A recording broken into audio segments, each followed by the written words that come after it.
పశువులు, జంతువులు కనిపిస్తూ ఉంటాయి. అవి ఏం చేస్తాయి?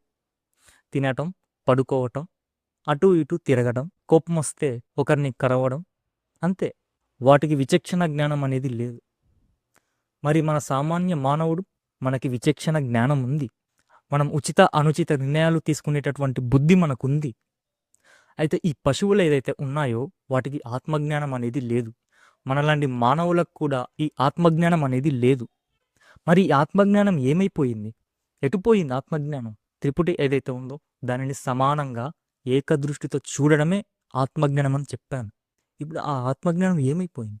మరుగున పడిపోయింది, ఎక్కడో దాగిపోయింది, రహస్యంగా ఎక్కడో దాగిపోయింది. ఉపా అంటే శిష్యుడు గురువు దగ్గర, వాళ్ళు ఏం చేస్తున్నారు? మాట్లాడుకుంటున్నారు. ఈ రహస్యంగా దాగిపోయిన ఆత్మస్వరూపం గురించి మాట్లాడుకుంటున్నారు. అర్థమైందా? ఉపనిషత్తులు అంటే అర్థం ఏంటో? ఉపనిషత్తులు అంటే రహస్యంగా దాగిపోయిన ఆత్మస్వరూపం గురించి మాట్లాడుకోవటం.